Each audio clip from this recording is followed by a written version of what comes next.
Let that sink in, people. Let that sink in.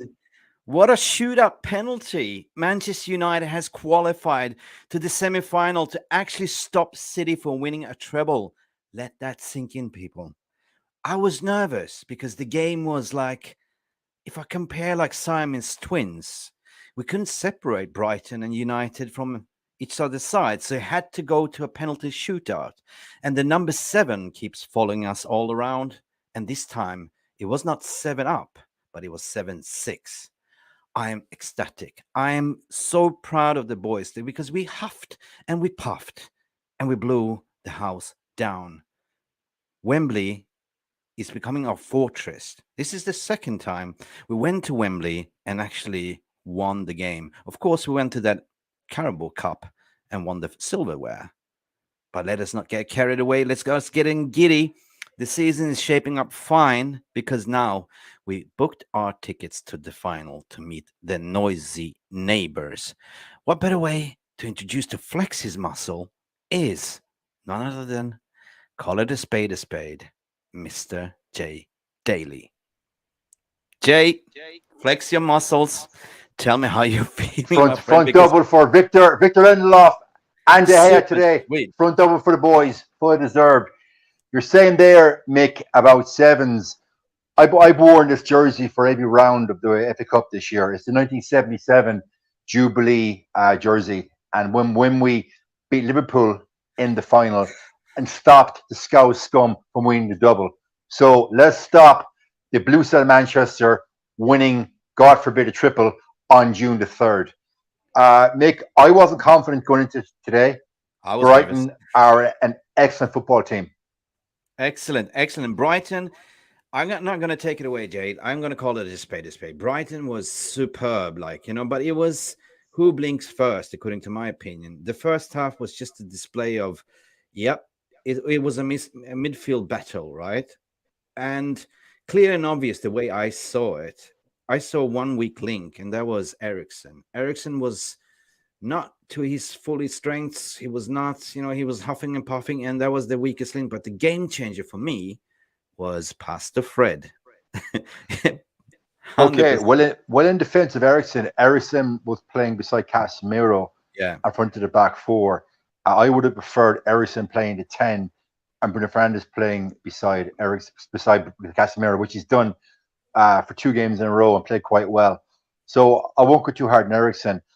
But looking at Rashford and Martial, Martial, a player wearing a pair of gloves in late April, touching May, shows you what an absolute pussy he is.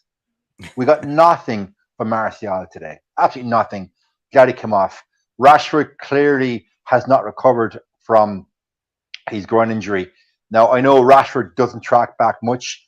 Did Ten Hag tell Rashford today, don't track back, save yourself, because he had no effect on the game whatsoever today.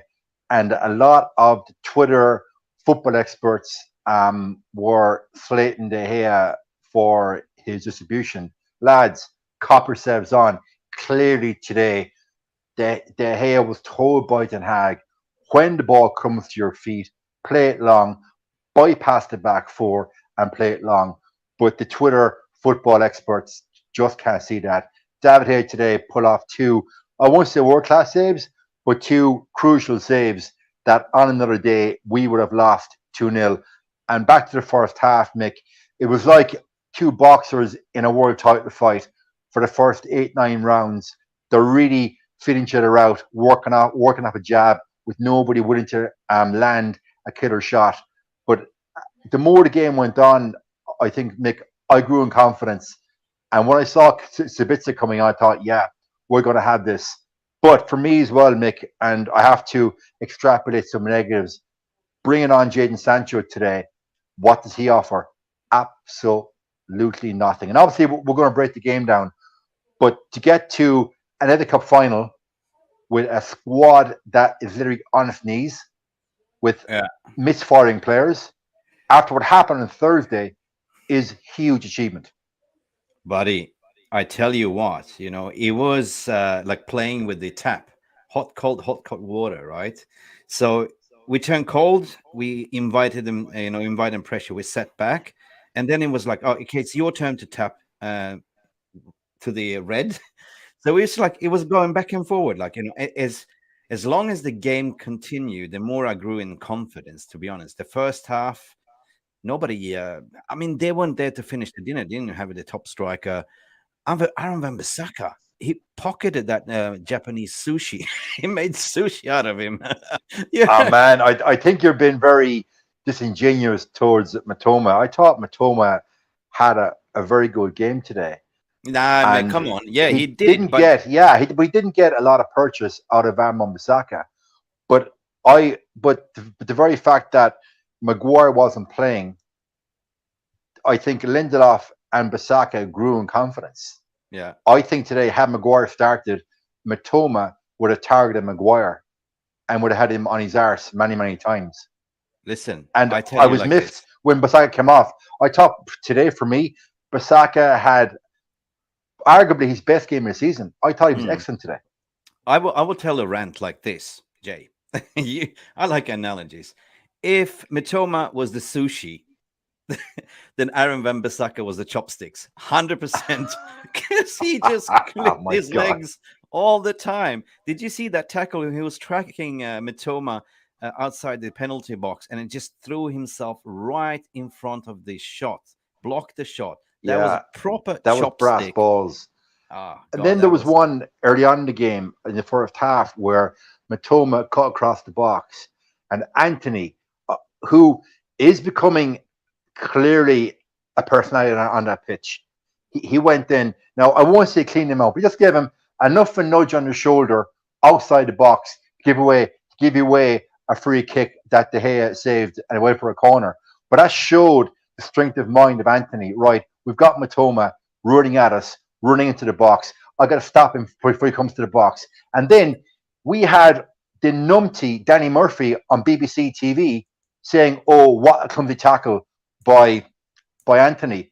Like, like Danny Murphy played as a professional footballer for Liverpool, and he couldn't see that that was a very clinical, cool tackle made by a professional footballer. An ex-pro couldn't see that. But I'm sitting here, I'm thinking, hang on, that's brilliant play by Anthony. But as ever, the English pundits will not yeah. give a non-English player a bit of credit. They have to go down on him. Typical Same English thing. pundits again. Same thing went with the other day where the English pundits were on BT Sports were going all in and protecting Harry Maguire and blaming David De Gea that was his fault when it was clearly not De Gea's fault, because we saw that Harry Maguire was asking for the ball. Yeah. He was just hot potato, right? So I totally get what you're saying, but if Aaron Wan-Bissaka was the chopsticks and Mitoma was the sushi, then obviously the wasabi must have been David De Gea, because he was on fire today. He was spicy as hell. Like, he did amazing saves. So, and coming back to what you said, right? Obviously, the playing from the back didn't work in Seville. And obviously, there must have been an instruction from Ten Hag to say to the boys and De Gea, don't play from the back, go for the long balls, right? Yeah. Yeah. And that clearly worked in a way, because we don't have the capacity or the capability to play from the back. We play what we got. But let me talk about the super Swede. If you guys talking about keeping selling Lindelof, no. I think Lindelof is a perfect number 3. Perfect number 3. He's a ball playing center back. He didn't put one foot wrong today. Of course, his frailties, he's not strong in the air. But at the end of the day, when chips are down, like Varane, apparently, what I heard today, he's out for the season. Yeah. It's just a perfect player to put in there that is comfortable on the ball, because that is something that Maguire is not. He's not comfortable on the ball. Hence the hot potato, right? And hot head in a way. But Luke Shaw did also that substitution role really well as a left-sided center back. What did they do in terms of the substitution that didn't work? Well, obviously, Ten Hag looked at it. There was 2-minute period of that frame where he didn't even move. He was standing there on the technical area, hands in the pockets, just staring at the game and thinking, what shall I do? What weapons should I use?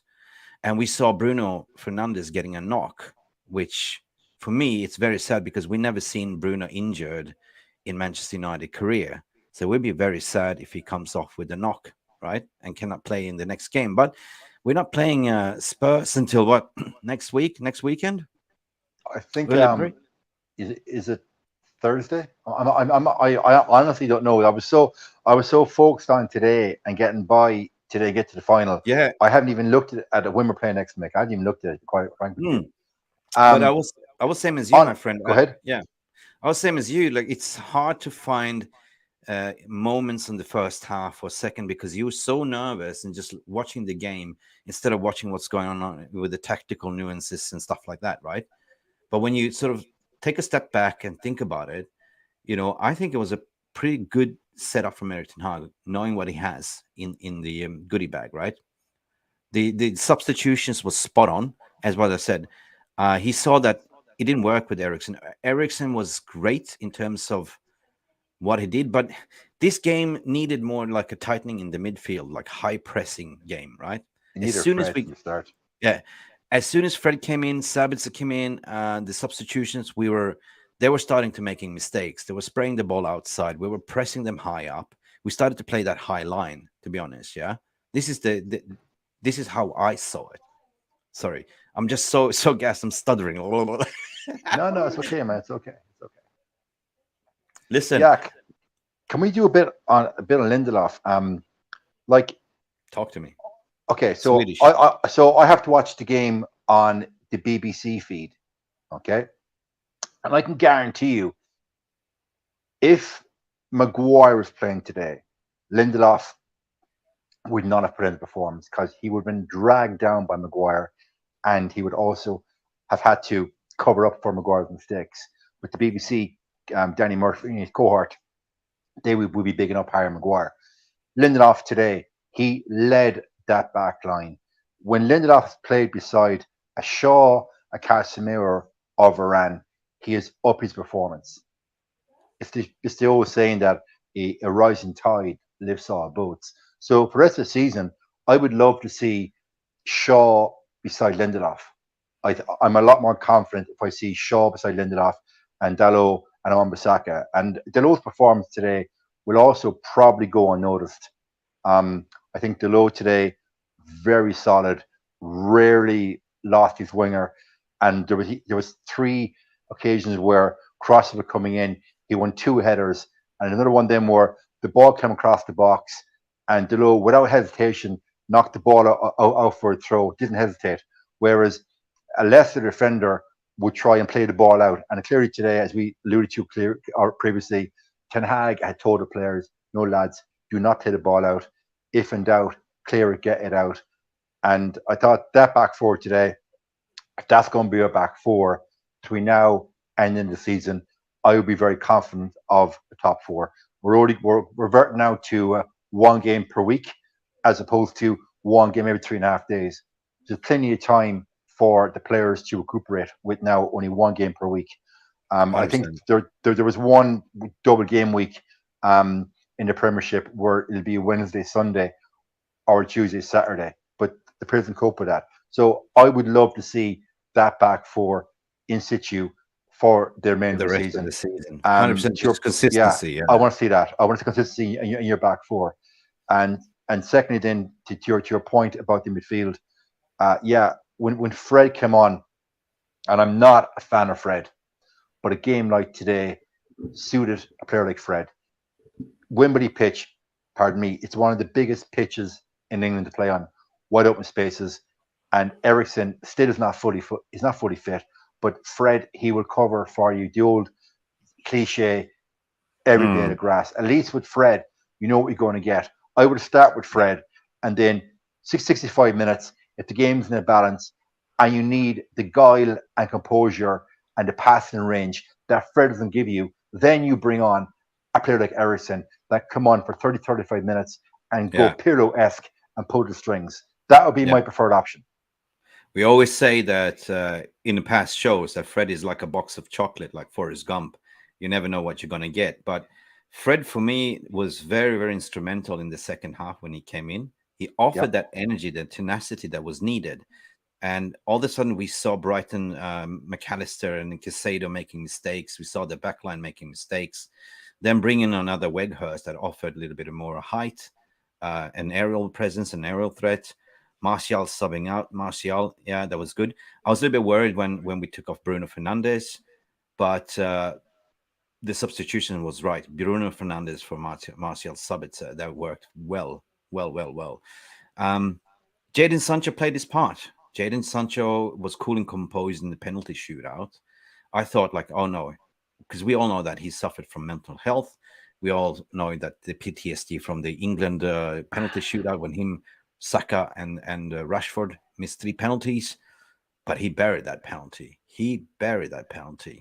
So, all Okay. in all, as a team performance, I thought it was great. I could not find any bad egg in this team, to be honest. It's all good. Martial Yeah. with space in the first half, and Right. I would not be given as glowing a rendition of Sancho as you are, and that's fine. That's the beauty of us sitting down and chatting together. That you've got your opinion, I've got mine. There was one key moment with Sancho. We just got the ball on a counter attack. Daly played the ball to Sancho. Okay, Sabitzer ran ahead of Sancho, screaming for the ball. Sancho stopped the play and knocked the ball back to Daly. Move breaks down. Okay, I'm gonna go When to you're the on comments. when you're on a counter attack, you've got to have the peace of mind to knock the killer ball forward. And with Sabitzer screaming for the ball, either Sancho doesn't hear him, doesn't want to hear him, he stops the play, knocks the ball back to Daly again. And for me, that's like, what do you ask, son? I'm gonna go to the fair comment. I'm gonna go to the comments to the VR room. I'm gonna go to the VR room. Time traveling Blazians. We're going to absolutely obliterate you. A lot of that final. You must be a City supporter in that case. If you play like that, don't even bother pitching up. Sacrifice lambs coming to Wembley for a slaughter. That must be a noisy neighbor fan. Well, look, first of all, time traveling Blazons, great name. I like it. Look, I like it. It's a great name. Like full credit for the name, and we got to respect your comment. Yeah, look, it's Man City. The squad you have is phenomenal, 100%. but it's a cup final, and cup finals, City will be the favourites. Of course they are, and deservedly so. But just think, hypothetically speaking, City have won the league and the Champions League. Do you not think that those United players are going to play out of their skins for every second of the game, the first every second ball to stop City from equaling United's triple of 1999? That final is no way for conclusion. No. It's not any given Sunday. If you're time traveling, Blazian, maybe you can travel in time forward and let us know what the score will be. To be honest, yeah, we put a bet on. Yeah, so we can put a punt on. But at the end of the day, you make a point because we're not playing at Etihad. We're not playing at we're not playing at the Old Trafford. We're playing again in Wembley. And I mean, from my perspective, side from Manchester United, I mean, this is the third time this season we play at Wembley, right? City yesterday, big up, a hat trick by who was it? Mahrez, sure. Mahrez. But I wasn't too impressed how you were playing. Maybe you played in the second gear, never got into third gear. We will see. I mean, it's a cup final. Anything can happen. I'm comfortable. It's going to be a good game. I think, though, yesterday, in fairness to City won that game at a canter. On a counter. Had they wanted yesterday, they could have put 6 or 7 yesterday in Sheffield. Yeah. They won that game at a counter yesterday. This is something that we will probably exploit, the defense in Wembley, on the counter attack. Barring how the injury is looking like, barring how the, I mean, when is the final? 30th of May, isn't it? It's the June the 3rd. Oh, so there's plenty of time of recovery. Yeah, ample time. Plenty of time, even for Garnacho to come back because he's in a Yeah. training pitch. Yeah. Plenty of time, so anything can happen. But thank you for contribution, time traveling Blazians. Ayush Gill in the house. Namaste, India. How are you? We just need one proper striker. Kane for me all day long. Premier League proven, plus English, plus injury free, plus a good Rashford as he drops deep. I don't know about the injury-free part. No. Harry Kane gets an injury every second season, usually to his ankle or hamstring, where he's out repeatedly for 6 to 8 weeks. I agree, he's a proper striker, proven, of course. And yes, he will drop deep, and I would love a striker would drop deep. But given the choice, and we did a whole show on it, of a Kane or an Osman, I think consensus from all us, Mick, was an Osman plus a younger striker in the guise of an Evan Ferguson or that kid from Leipzig that I can't remember his name right now. Benjamin Sesko. Guys, if you want to have if you want to have a look at that video, it's in the description. It's in the playlist. It's called Ten Hag's Perfect Striker or something like that, where we are actually comparing who is the Ten Hag's preferred striker and will he fit in the system.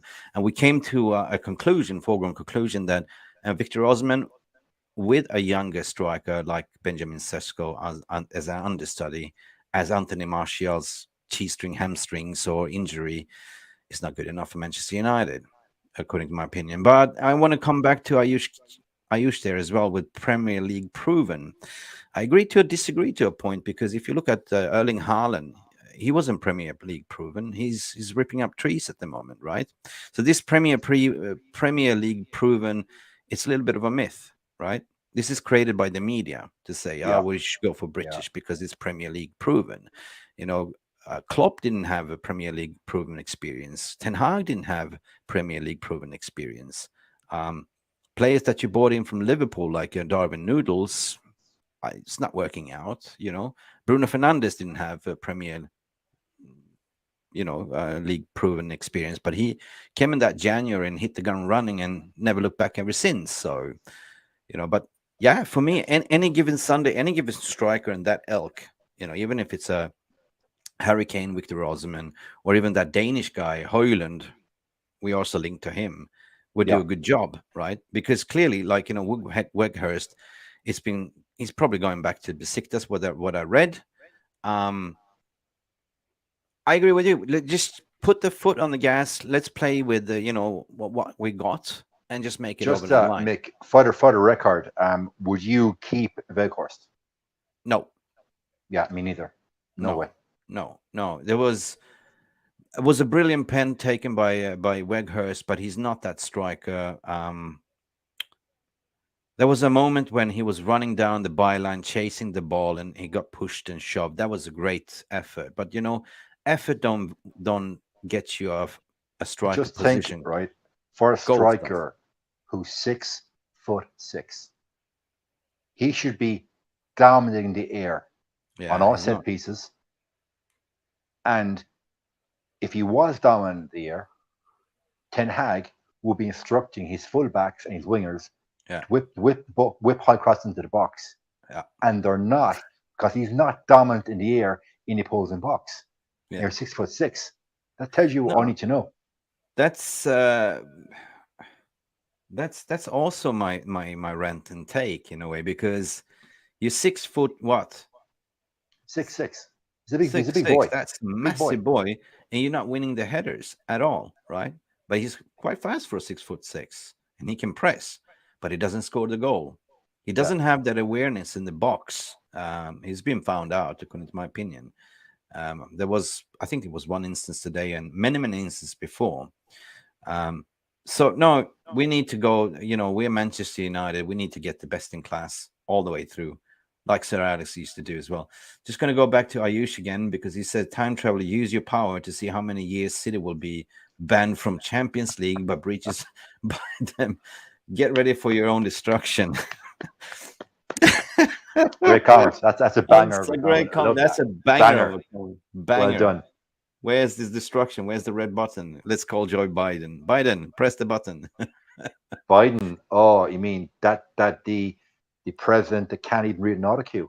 Yeah, Mr. Magoo. He's you know, I mean, actually, incidentally, Biden was in Ireland last week. Yeah, he was. Right, only 40 kilometers from where I live. And you think I went with the other happy clappy sheep? Did I? Hell, no. No, he's a fake Irish. He says, "Oh, I'm Irish." He's also he's also a fake president. That's another show. Ooh, watch out for the YouTube algorithm, Jay. There's a show for another uncensored program. Yeah, definitely. I mean, if somebody blew up the pipeline, the Nord Stream, like, you know, the gas came to Arsenal, and I said, Nick, that's an entirely different show, my friend. Yeah, and they borrowed that gas, and now it's time to return the gas. You know what I mean? Yeah, exactly. So the gas is back at Manchester United. So we are on gas. We're going all the way to Wembley. Woo-hoo. And we're waiting for Botswana Papi. We're waiting some for more Pappi. topics. More topics. Bring it on. More topics. Newcastle 6, Spurs 1 today. What a pasting by Spurs. I know we've said, I know a lot of channels have said, and it's become like an acronym now, Spurs doing Spurs things. I think after today, we can safely say Spurs are not in top 4 race. Top 4? Wait a minute. I'm going to do something here. I'm going to do something funny, right? Go on. Spurs, it's like, you know, you go to the mental hospital and they give you all these things, right, to check what's wrong with your head. In your head, zombie. Zombified. I mean, what the hell is going on? Spurs is being Spursy. There's a reason why people are calling you Spurs being Spursy. I feel sorry for you. You're not going to make top 4. I think Brighton is looking very, very sharp. I feel sorry for Brighton for losing out on the Pens. But for me, Brighton has been sort of creeping up in the shadows while you've been depleting, and you're sacking your manager, who actually called out a spade for a spade, to actually call your club shit, because it's been run like shit, and it's run by a very narcissistic leader, similar like Ed Woodward, who doesn't really respect the managers. So who wants to come and coach them, right? It's not a coincidence they are dropping points, dropping heads. Will Harry Kane stay? Now, I don't really want him, right? Because I see him being another Harry Maguire signing. Like, Daniel Levy is not going to let him go for 100 million, 90, 100 million, right? But I think 30 years of age. Does he only have 2 years left in his contract or something? 1 year. Small 1 year. What is it? 1 year left? So it would be whimsical to pay any more than 50 million for a player that's got a year left in his contract. It'd be whimsical piece of business. Yeah. But then again, I know you saw the tweet I put out yesterday. It was the quote from Ralph Radnick last season that this club needed open heart surgery. Heart surgery. And open heart. So Ralph came out with this quote last year. He got the bullet. He was supposed to go upstairs and be part of the recruitment group. So I basically said, and I'm paraphrasing, that it's not, so the recruitment staff and negotiating team, they need brain surgery before they attempt to negotiate another transfer deal or another player's contract. Because that is where we fail. Yeah, 100%, mate. 100%. But if we're talking about open heart surgery and brain surgery, then I would say that another rant analogy that Erik ten Hag must be that brilliant surgeon because he's done a bypass, right?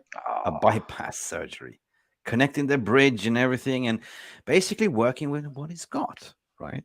We clearly saw that in January, Glazers didn't want to back him because Glazers robbed the club.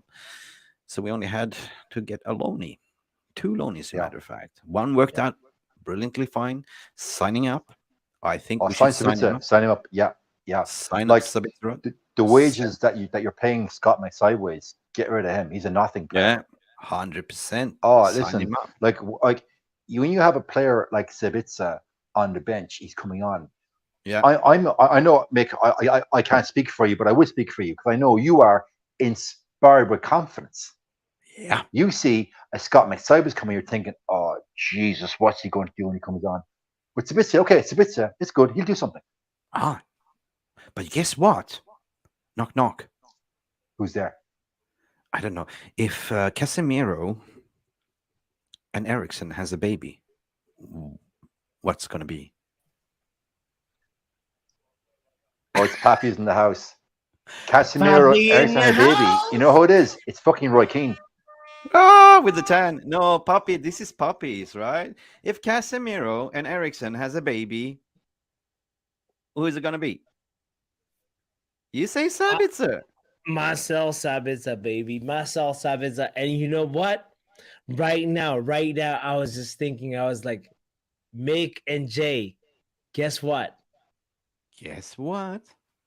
Tell me. Is it a bird? Seagull. Is it a plane? No, it's a solely match penalty.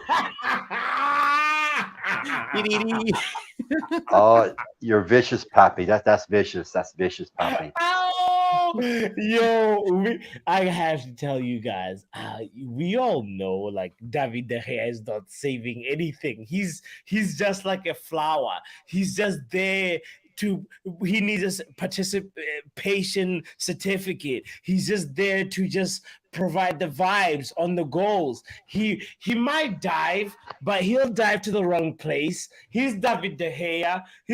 But we have to give him his flowers. In open play, he does the job. In penalties, he's non-existent.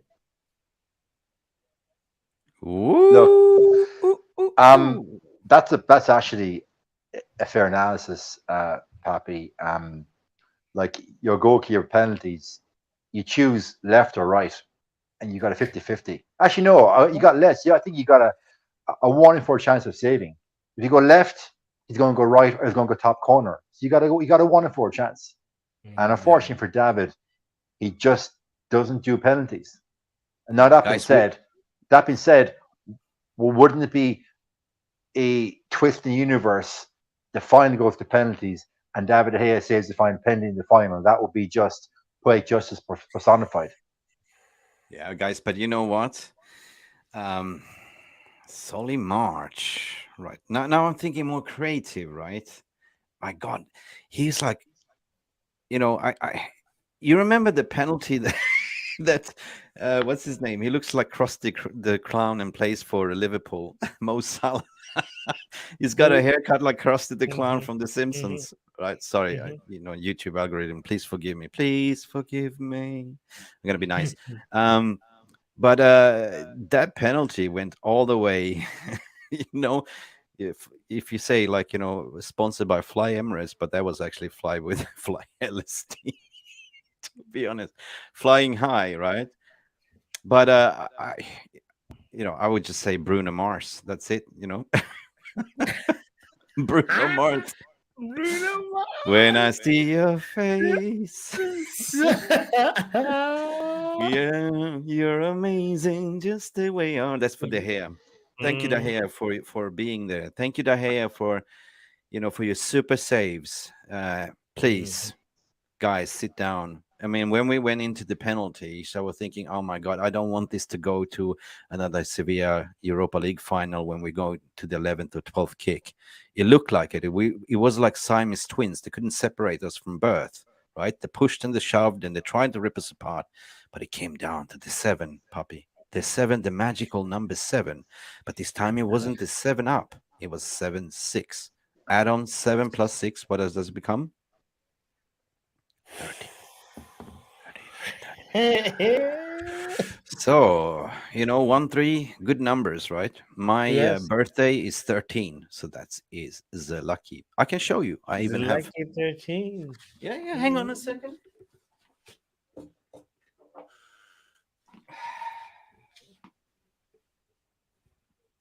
Nice. Cool.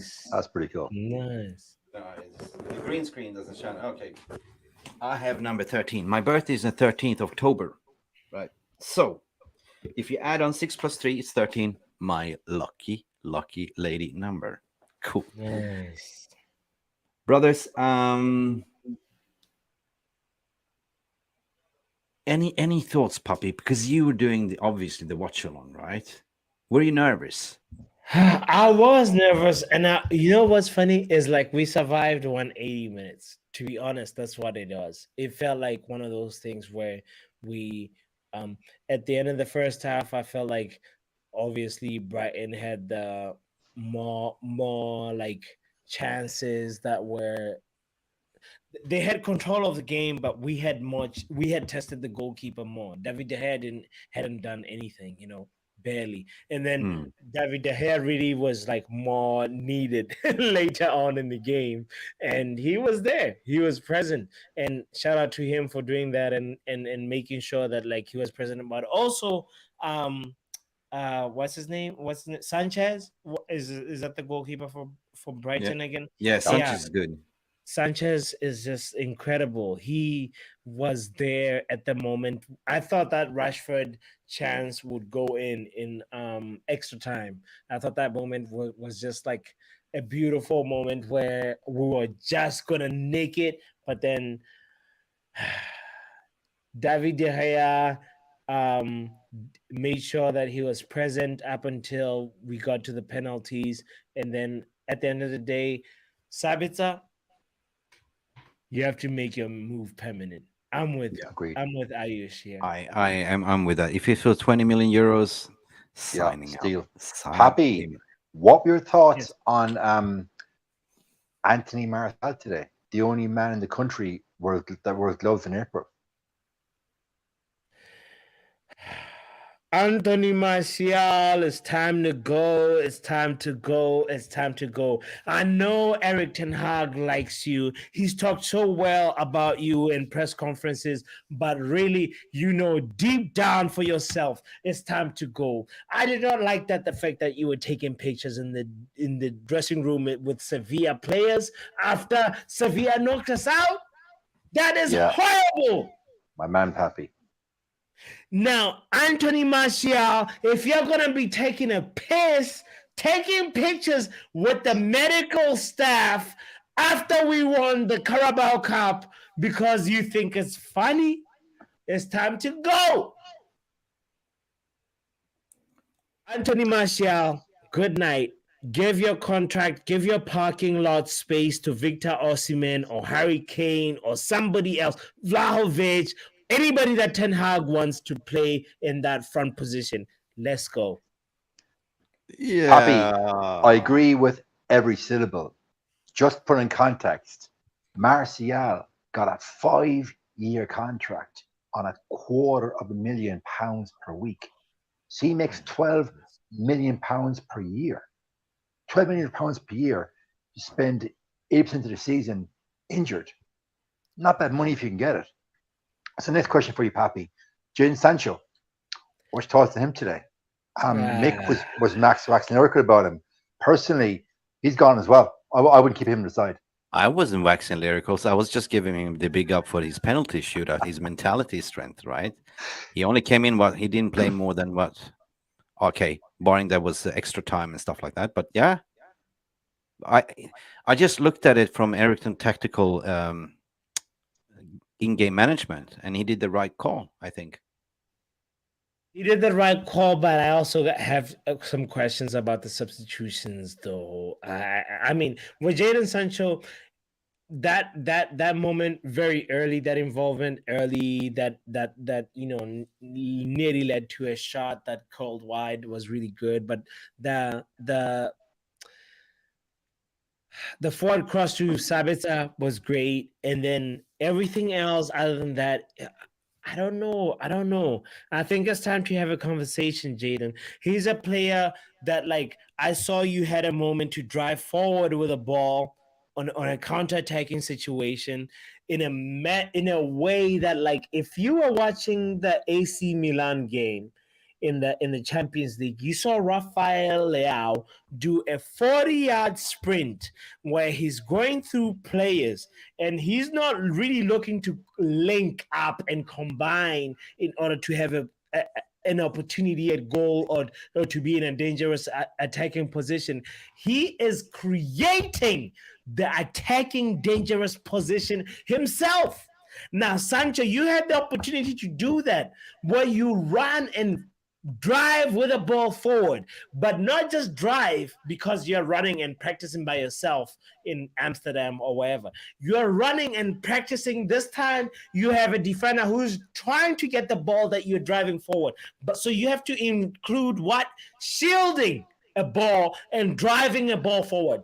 I need to see a winger who is able to do two of those things at the same time. Drive a ball forward while shielding from a defender who's trying to get the same ball. And I saw this week Rafael Leao display the same attitude, the dog mentality, the fighting spirit that you did not have. We have to have a conversation as soon as the season is over. You have a chance versus Manchester City. I'll stop there. Pappy, you are my brother from a different mother with that comment. Because before you come on, I said the same thing. On a counter attack, Sancho stopped the play. Yes. I think Sabitzer was on the overlap. He ignored him, stopped the play, and knocked the ball back to Daly, 20 yards, and the play broke down. So big respect, Pappy, on that. Well spotted, my friend. Yeah, I don't have that. Where's my clapping? Oh, there we have it. There comes. You want the clapping? Pat yourself on the back, Papi. I don't want to instigate it, but like, no. But like, that's really horrible, though. On a real, like, we have to have like I get it. Sometimes playing on the wing is very hard. I've played in the game. I've played the game. I've played the game. When you're playing a wing, and sometimes there's games when you have the ball a lot, it is played to you a lot. There's games when you're muted, but at the same time, the few moments when you have a chance, you have to be able to prove what you can offer to the team, or then the mentality that's sitting inside you for the moment when you have that slight glimpse to show what you can bring to the table. So Jadon Sancho, you went for the very I'm a neat player type of attitude, which is what you are. I like it. I like the neatness, but we can't have that for a winger. We paid a lot of money for you, expecting winger output. As well as number 10 position, that has to be a secondary position because multi-positional players is what Ten Hag likes. He said that in many press conferences, you know. So at the end of the day, Jadon Sancho, you're providing something that's like very, very. You're like a gluten-free. No dig to anybody that went to a private school. You're like a private school kid that like don't like to get that uniform dirty. Pappy. I went to a government school where Pappy. you gotta grind out sometimes. We fighting for our meals. You need to be a little dirty, Jay. You know what I'm saying? Pappy, my friend, I went to private school, okay? Jay, you went to private school. We played rugby. We played rugby and kicked the shit out of each other. There we go. This is what I love about this panel. We call it the spade a spade, but we actually look at it. It's like a spaghetti western. It's the good, bad, and the ugly. So Mick is being the good. The shield, it's gonna be nice, but you know, I don't know who is the good, the bad, and the ugly in this case. But it's where's my siren here? No, but look, Pappy. You said there about mentality, right? Because I gotta go now, right? But there's certain players in that side that don't have the mentality to be that least winning mentality. Let's go through them. Obviously, Maguire. Glaringly obvious. Yes. Martial. Sancho. Hold on. Dave, start again. Who did you say first? I said Maguire. That is a bloody joke. That's the only Maguire, Sancho. That is a bloody joke. But I'm not going to sit here like that person you played there and say, I like Maguire, I like Sancho, I like Martial. That prick likes fucking everybody, won't call anybody out. He is That is a bloody joke. And I'm like, yeah, go ahead. But like, yeah, who else? Austin. Austin, I have a question for you there. Why you not on the United Stand, Jay? It's not the same without you. Up the Lindelof drags, Wembley. Go on, my son. Austin, I sum it up in 2 words, Austin. Creative differences. Yes. That's probably the most safe way I can say it, And make it, Austin, you can make it that what you will, my friend. Yeah. And we are so proud to have you here because we speak the truth. We drop truth bombs. We are realists. We are the good, bad, and the ugly, but we call a spade a spade. Sorry. That is a truth bomb right there. Thank you, from Mick. Austin. And thank you. I've seen you've been dropping comments below. I've been trying to. So, guys, on Austin's truth bomb there, I have to get off. Okay. Yeah. It's been Jay. a joy as ever being on with you two gentlemen. And we'll go back on after next game next weekend. It's been a joy. See you Thanks next for having me weekend, on. Jay. Say hello to your Bye, family. bye, gentlemen. Bye-bye. Chat soon. See you. Yes, sir. Thanks, Jay. Bye-bye. Bye-bye. Pappi. Yeah. So, Jay doesn't want to go. Yeah, what are you gonna say, Mick? I'm gonna remove you now, Jay. I'm gonna kick you out. Bye-bye. Bye-bye. So, thank you, Jay, for coming on, for calling a spade, guys. If you've never seen this channel before, please like and subscribe. This is the home of Jay Daly, calling a spade, post-match reaction, together with Botswana Papi, my good and old friend. I love your rant today, man. I really love your rant. But, you know, it's something that I want to discuss with you about, something that the commentators, the pundits, was saying, that, yeah, United look a little bit leggy, but then they said, you know what? The fixtures, United's played 57 games, Brighton 33. Now, so we literally played 3 games per week since December. They haven't been into they played like what? FA Cup and the league.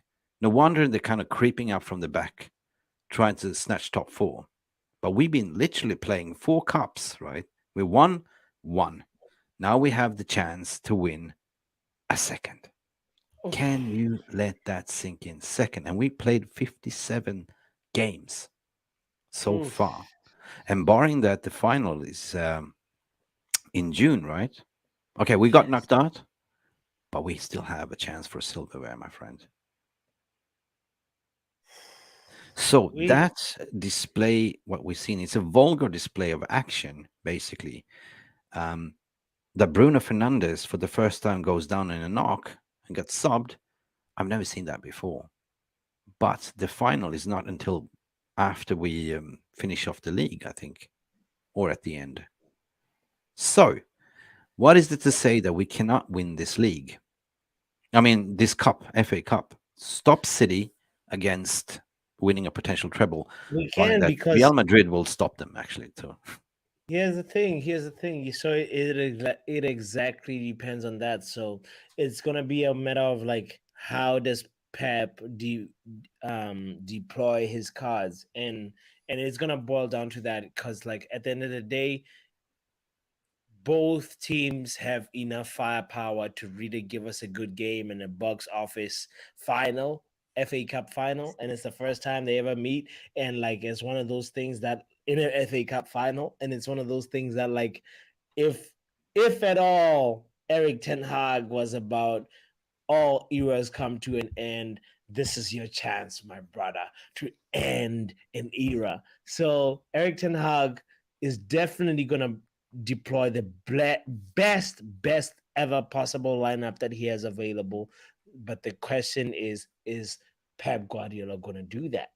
Yeah.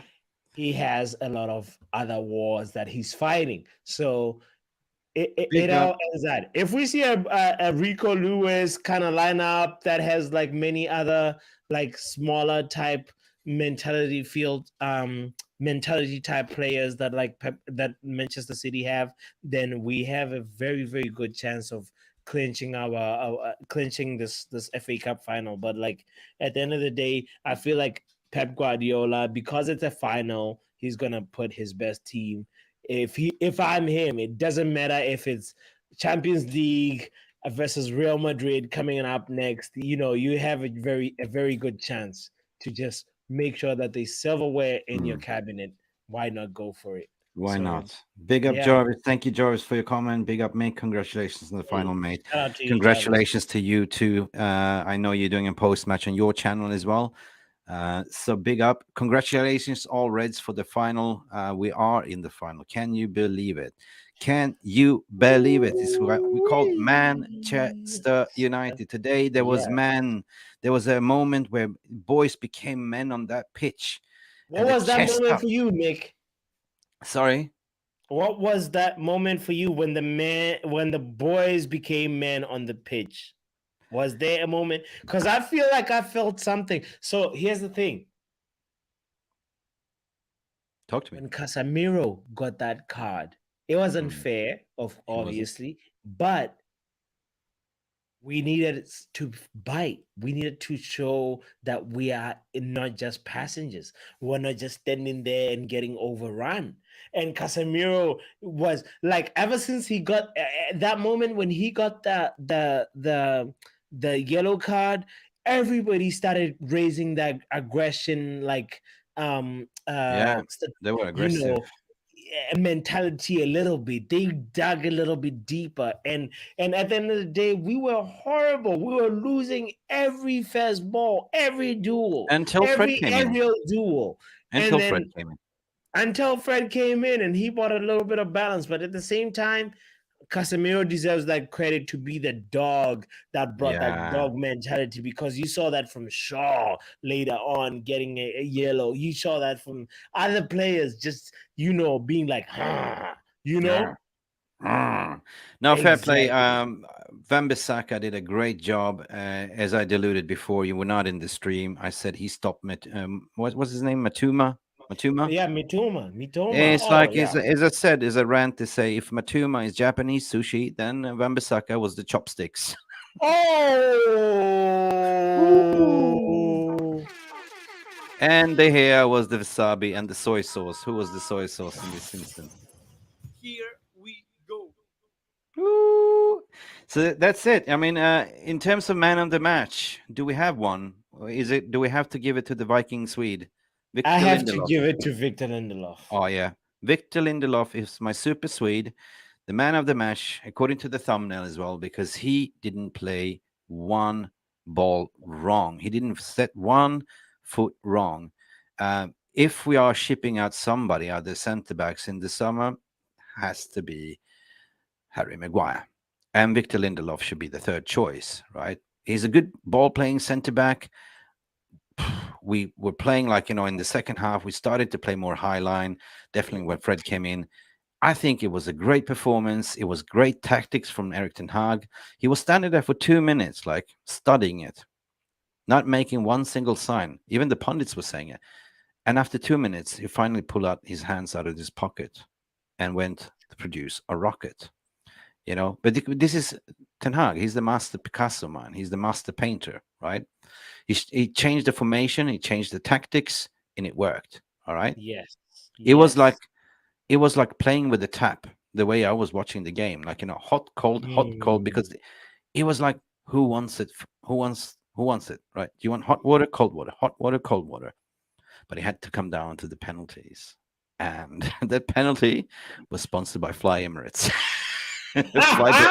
Fly better. Solly Marsh. It went all the way to Marsh. The ball. Guys, we are definitely anonymous. Pappi, thank you for coming on. I give you back today. Jay, that came back. We're missing Standish. He's with his family, but guess what? We're going to the finals, baby. Another Wembley. And before we go, Pappi, I want you to join me with a great salute. Put your heart on your chest where the badge is right now. Here we go.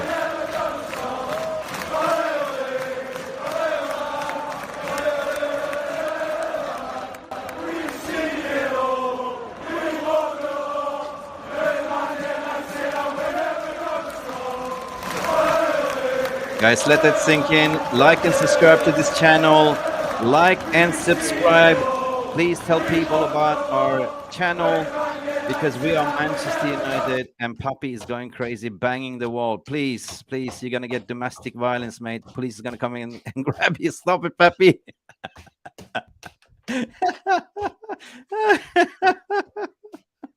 All right, mate. All right. Pappi, thank you for coming on, mate. Can you hear me? All right. Pappi is frozen, I think. But guys, Listen, thanks for coming on the show, everyone. Pappi is going nuts, to be honest. Are you going nuts? Have you calmed down? Yeah, he's disappeared.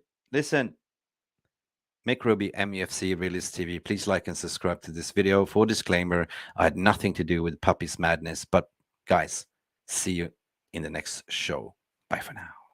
Thank you so much for stopping by and watching MUFC Realist TV. Don't forget to like and subscribe and follow us on the socials.